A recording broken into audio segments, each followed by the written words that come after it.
Assalamualaikum warahmatullahi wabarakatuh.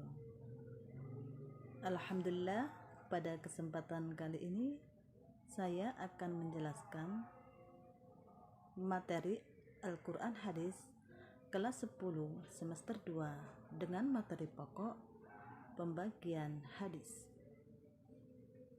Macam-macam hadis berdasarkan kualitasnya dibagi menjadi 3 macam, yakni hadis sahih, hadis hasan, dan juga hadis dhaif. Hadis sahih adalah hadis yang disandarkan kepada Nabi Shallallahu Alaihi Wasallam yang sanadnya tersambung, diriwayatkan oleh perawi yang adil dan dobit hingga sampai akhir sanad, tidak ada kejanggalan dan tidak berilah.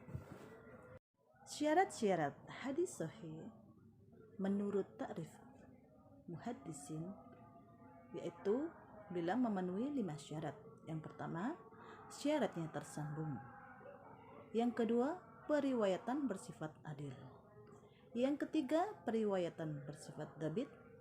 Yang keempat, tidak janggal atau syadz. Dan kelima, terhindar dari illat atau cacat. Macam-macam hadis sahih. Yang pertama, hadis sahih lizati, yaitu adalah hadis sahih dengan sendirinya. Artinya, hadis sahih yang memiliki 5 syarat atau kriteria sebagaimana disebutkan di atas, atau hadis yang melengkapi setinggi-tinggi sifat yang mengharuskan kita menerimanya. Dengan demikian, penyebutan hadis sahih lizati dalam pemakaian sehari-hari cukup disebut dengan hadis sahih. Yang kedua, hadis sahih li khairi, yaitu hadis yang kesahihannya dibantu oleh keterangan lain.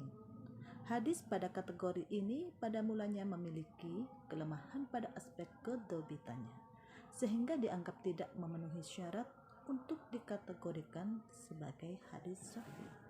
Selanjutnya, hadis hasan. Hadis hasan adalah hadis yang pada sanadnya tidak terdapat perawi yang tertuduh dusta, pada matanya tidak ada kejanggalan syadz, dan juga hadis tersebut diriwayatkan pula melalui jalan lain. Syarat-syarat hadis hasan adalah para perawinya yang adil, kedobitan perawinya di bawah perawi hadis sahih, sanad-sanadnya tersambung, tidak terdapat kejanggalan atau syadz, dan tidak mengandung illat. Macam-macam hadis hasan. Yang pertama yakni hadis hasan lizati, yakni hadis dengan sendirinya yang telah memenuhi persyaratan hadis hasan yang 5. Menurut Ibnu As-Salah, pada hadis hasan lizati, para perawinya terkenal kebaikannya, akan tetapi daya ingatannya atau daya kekuatan hafalan belum sampai kepada derajat hafalan para perawi yang soleh. Yang kedua, hadis hasan li khairi, yakni hadis yang sanadnya tidak sepi dari seorang matsur, tak nyata keahliannya, bukan pelupa yang banyak salahnya, tidak tampak adanya sebab yang menjadikannya fasik, dan matan hadisnya adalah baik berdasarkan pernyataan yang semisal semakna dari sesuatu segi yang lain. Yang ketiga, hadis dhaif. Hadis dhaif yakni hadis yang di dalamnya tidak terdapat syarat-syarat hadis sahih dan juga syarat-syarat hadis hasan. Pembagian hadis dhaif.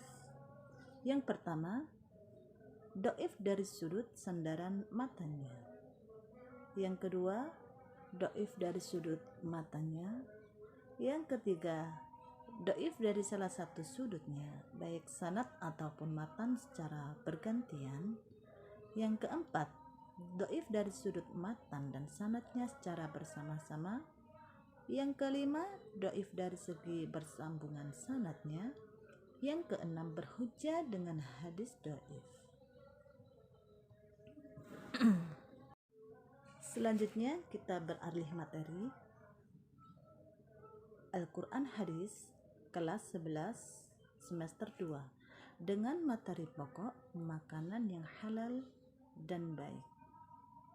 Islam sangat mengatur dalam segala hal, sampai pada urutan makanan pun kaum muslimin diatur sedemikian rupa sehingga supaya terhindar dari segala hal yang dapat merugikan dirinya.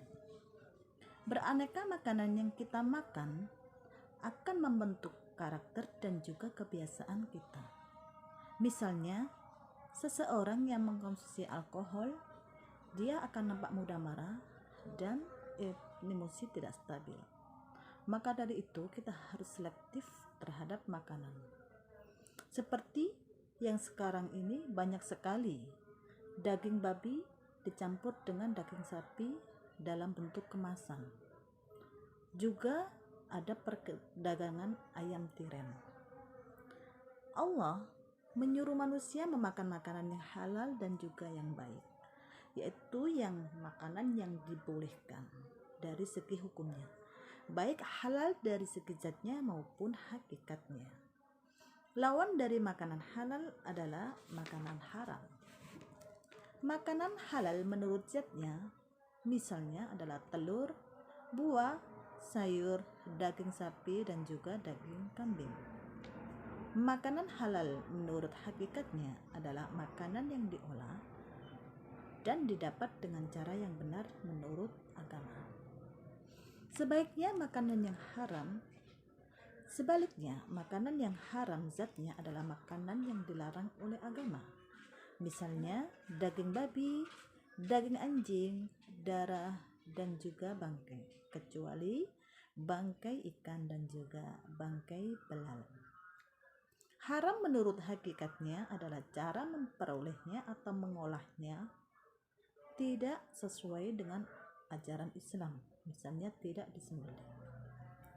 Makanan yang baik adalah makanan yang berguna dan bermanfaat bagi tubuh kita.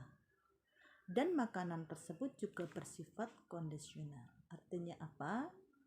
Misalnya, daging kambing itu baik untuk orang yang tekanan darahnya rendah, tetapi tidak baik untuk orang yang tekanan darahnya tinggi.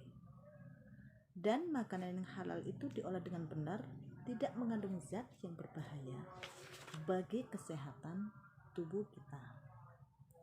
Dalam surah Al-Baqarah dijelaskan, Allah berfirman, A'udzu billahi minasyaitonir rajim. Bismillahirrahmanirrahim. Ya ayyuhan nasu kulu mimma fil ardi halalan tayyiban wa la tattabi'u khutuwati syaitan innahu lakum aduwwun mubin. Innama ya'murukum bis-su'i wal fahsya'i wa an taqulu 'ala Allahi ma la ta'lamun. Shadaqallahul azim. Artinya, wahai manusia, makanlah dari makanan yang halal dan yang baik yang terdapat di bumi, dan janganlah kamu mengikuti langkah-langkah syaitan. Sungguh setan itu musuh yang nyata bagimu.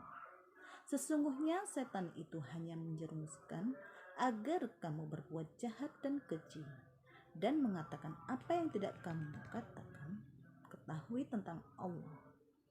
Al-Baqarah ayat 168 sampai 169. Maka Allah mengingatkan kepada manusia agar tidak mengikuti langkah-langkah syaitan, karena setan adalah musuh manusia yang nyata. Setan tidak rela jika seseorang itu beriman kepada Allah. Setan selalu membujuk manusia agar ingkar kepada Allah.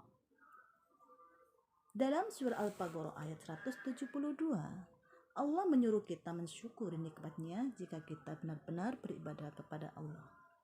Dalam ayat 173 surat Al-Baqarah juga, yang artinya Allah menjelaskan jenis-jenis makanan yang diharamkan. Misalnya bangkai, darah, daging babi, dan binatang yang disembelih tidak menyebut nama Allah.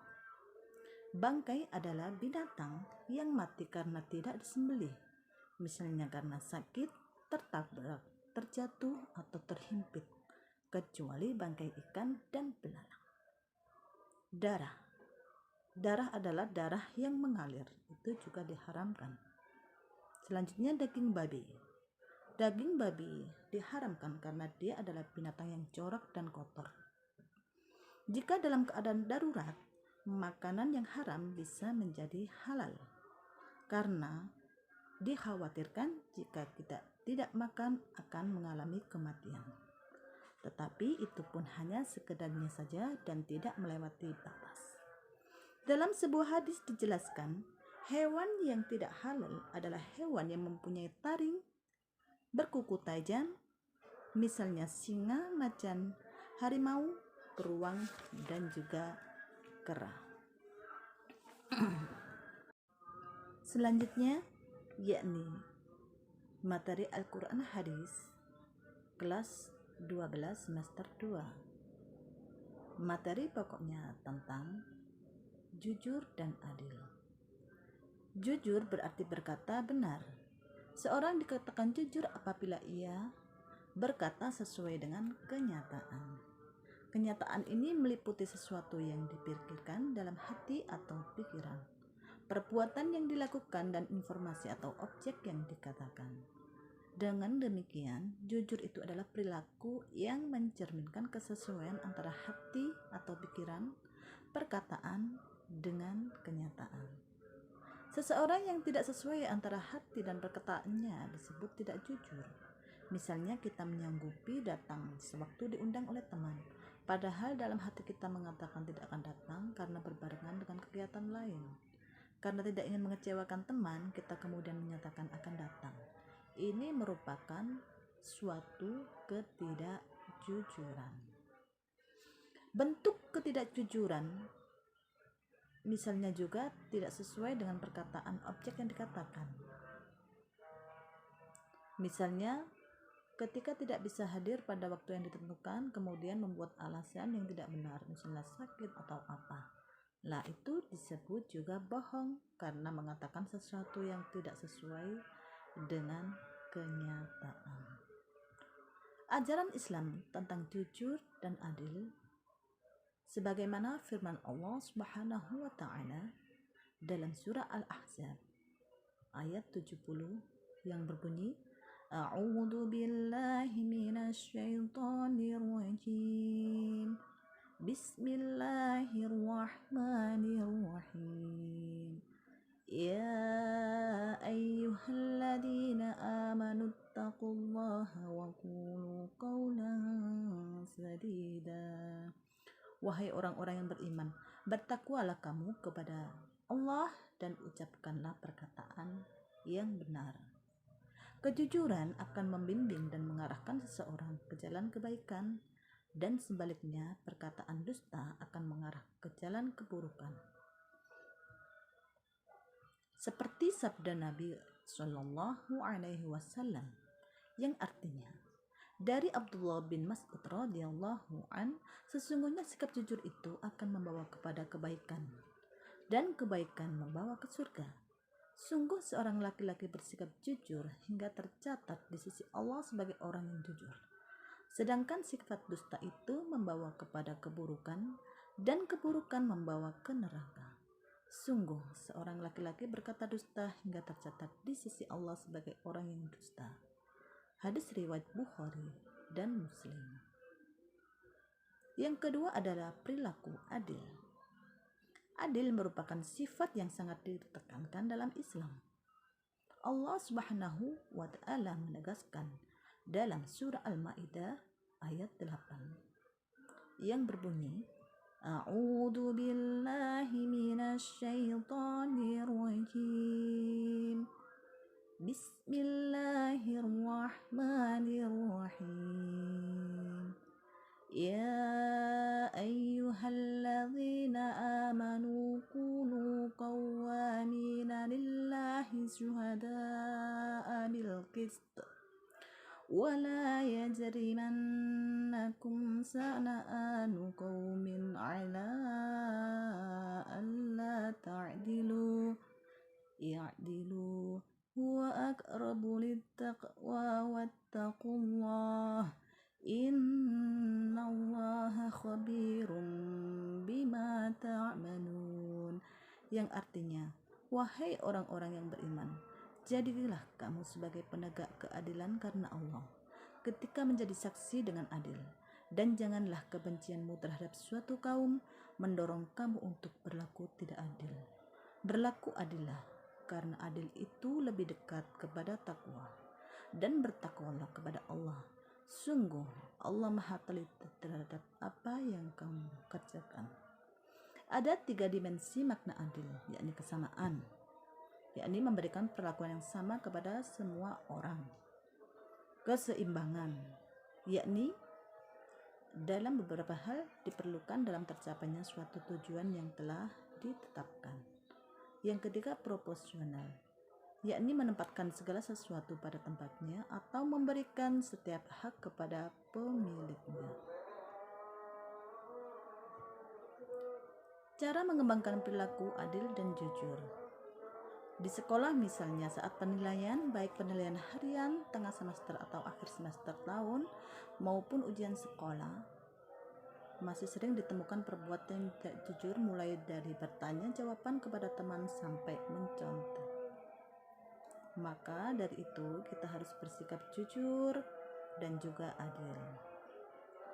Nah, itu saja yang bisa saya sampaikan pada pembelajaran kali ini. Kurang lebihnya saya mohon maaf, dan saya akhiri. Wassalamualaikum warahmatullahi wabarakatuh.